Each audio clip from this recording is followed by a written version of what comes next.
ফুলে মধু সংগ্রহ করছে মৌমাছি, দেখছেন? দুটো মৌমাছি এসেছে ফুলের উপরে, মধু সংগ্রহ করছে। আমাদের ছোট্ট বাগানে, হলুদ ফুলের বাগানে এসেছে মৌমাছি। দেখেন দেখেন কি সুন্দর করে মধু সংগ্রহ করছে। জানি না আমরা মধু খাই কোত্থেকে, কোন বাগানে, কার গাছের ফুল থেকে মৌমাছিরা সংগ্রহ করে একত্র করে আমাদেরকে সরবরাহ করে। যে বসে আছে, চুপচাপ বসে আছে, একনিষ্ঠভাবে মধু সংগ্রহ করছে।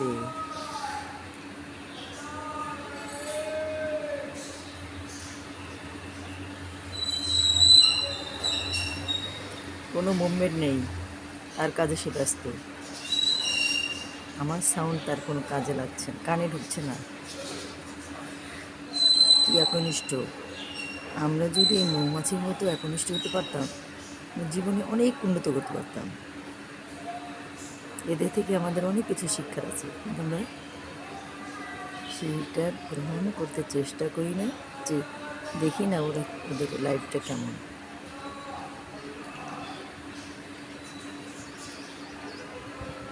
বাহ!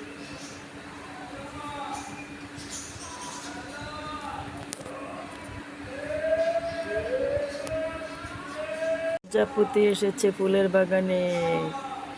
ছোট্ট প্রজাপতি, ছোট্ট প্রজাপতি, ছোট্ট প্রজাপতি। প্রজাপতিও ফুলের উপর বসেছে। শুধু মৌমাছি না, একটা প্রজাপতি এসে বসে আছে চুপ করে।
ফুলে ফুলে ভরা আমার বাগান, ছোট্ট বাগানে একটি গাছে কত ফুল রে, কি সুন্দর ফুল রে, হলুদ বাহারি বাসন্তী রঙের ফুল।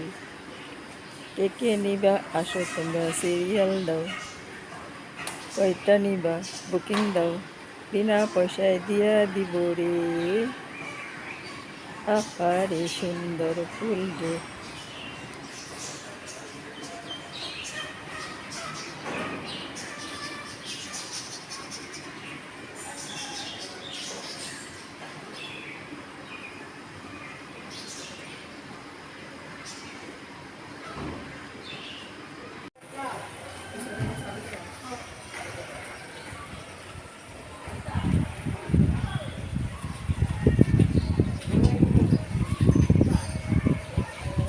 টুনটুনি পাখি গাছের এক পাতা থেকে আরেক পাতা নড়ছে, চড়ছে, লাফাচ্ছে।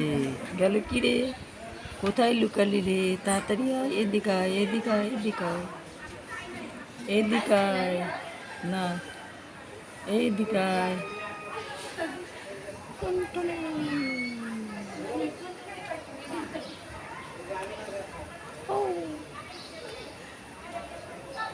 বসে আছে গাছের পাতায়, চুপ চুপ করছে, লাফাচ্ছে, এক ডাল থেকে আরেক ডালে যাচ্ছে। আইয়ো আইয়ো, আইয়ো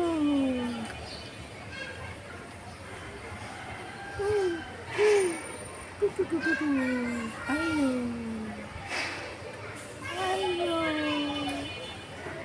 इधर से आयो।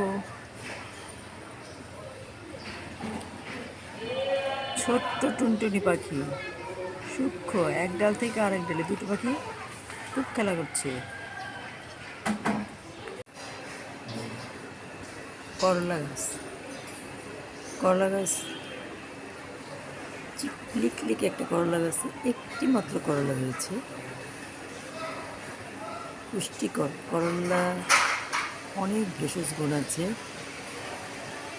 যারা ডায়াবেটিসের রোগী, নর্মাল বয়স্ক রোগী, সবার জন্য করলা উপকারী।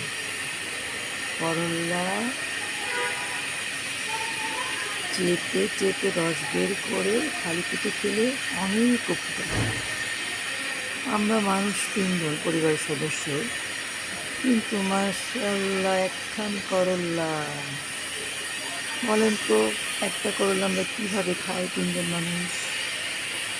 গাছটার কোনো দোষ না, উৎপাদন কম হয়েছে, লিকলিকে গাছ ছোট্ট, এই জন্য উৎপাদন ভালো হয়নি। মাত্র একটা করলা, তারপরে শুক্র আলহামদুলিল্লাহ একটা কাছে যে একটা করলা হয়েছে, তাও তো আমরা খেতে পারবো। দোয়া করবেন যেন আরও ভবিষ্যতে আরও উৎপাদন হয়, আমরা সবাই মিলে খেতে পারি। আল্লাহ হাফেজ।